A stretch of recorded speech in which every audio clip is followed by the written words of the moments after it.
students.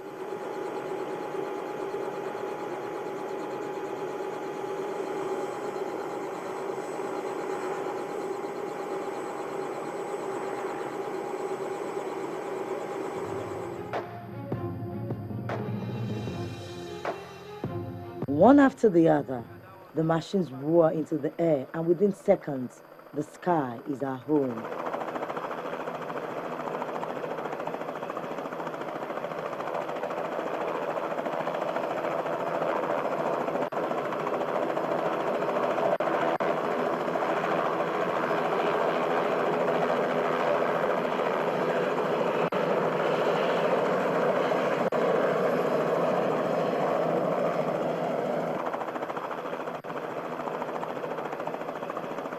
Round and round, the helicopter soars, and Enugu is in sight.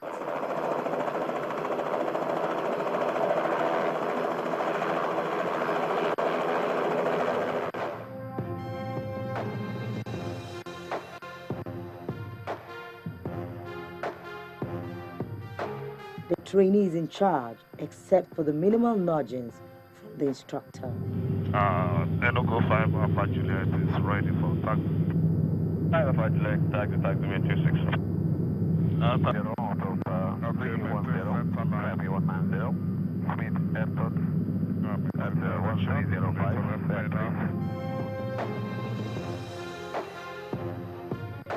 And from above, different aerial views of the city sprawl before us.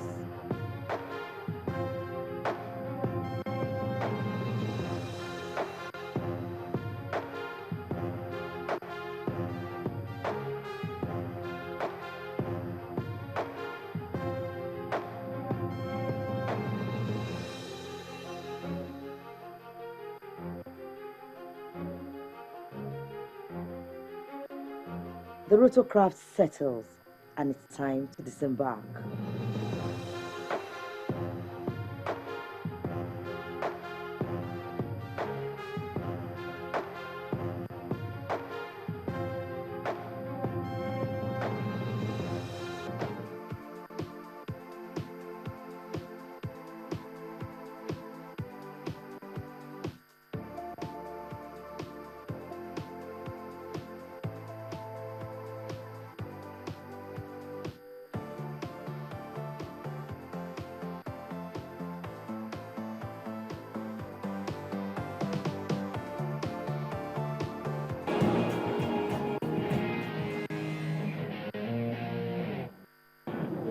The ongoing International Civil Aviation Organization (ICAO) Universal Security Audit is expected to cover the regulatory framework and the Nigeria Civil Aviation Security System.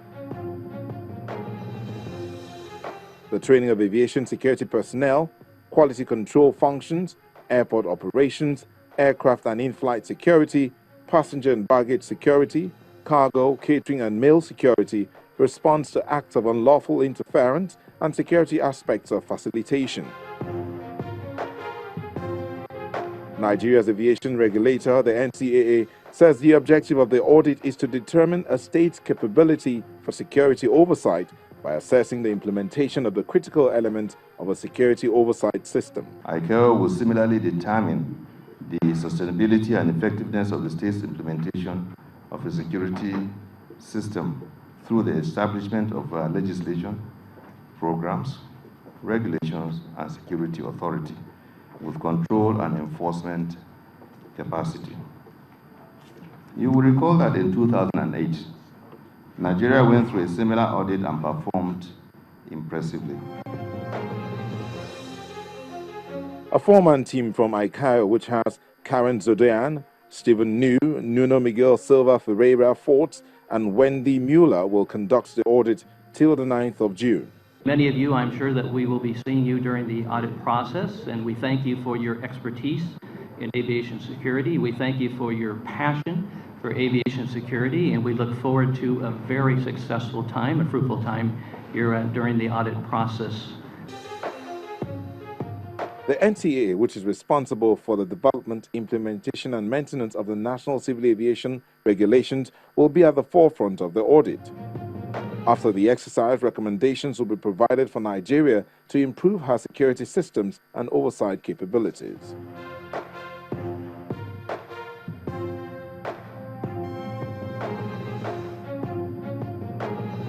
On the local scene, passengers are asking the incoming administration to focus on specific areas that will ensure that life is better for those who ply the local airways.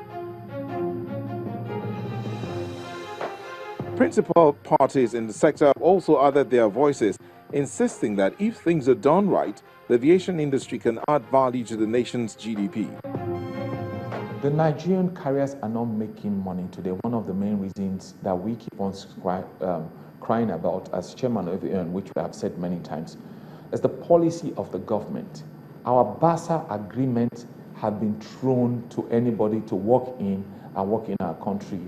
Multi-entrance for airlines, city hubs. Nobody does that anywhere in the world. You don't open your borders. You need to encourage your locals and tell the international carriers, use you as a hub, code share with a local carrier. British Airways wanted to go in there. They code shared with a ground handler, Bidvest, and they formed an airline called Comair British Airways. Comair British Airways started maybe, I'm not too sure the numbers, but a few years ago. But today they have about 27 planes and they're the second biggest. And they're still flying British Airways colors and they're all South Africans. So if British Airways, one of their major and the most profitable markets, per seat mile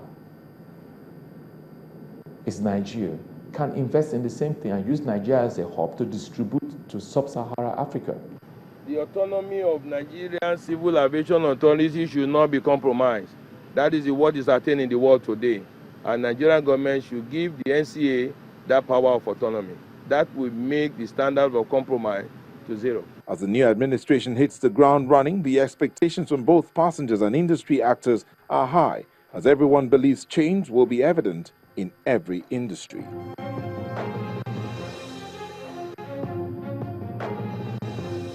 Malaysia Airlines has announced that it is technically bankrupt.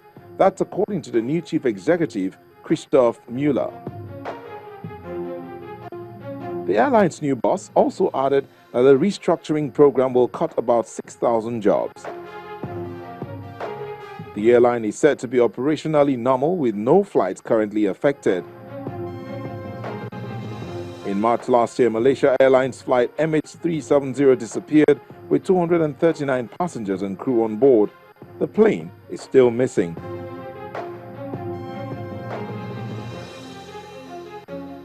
Four months later, flight MH17 was shot down by a suspected ground-to-air missile while in Ukrainian airspace, with a loss of 298 passengers and crew.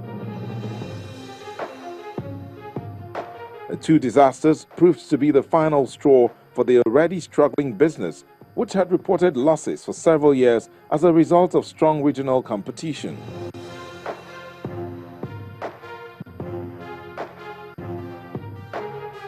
Newsflash winds down with a halt in the schedule of the record-breaking attempt to cross the Pacific Ocean using a solar-powered plane.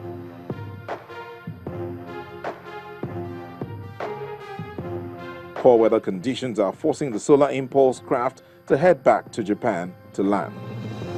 The pilot was already 36 hours into what was expected to be a 6-day journey from China to Hawaii on Monday, the 1st of June. The team will now wait in Japan for clearer skies before attempting to continue.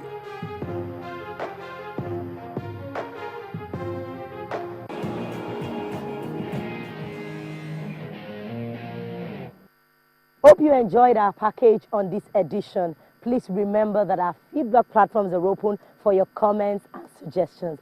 I'm Bukola Joe Ketumbi, and it's bye for now from Enugu. See you next week.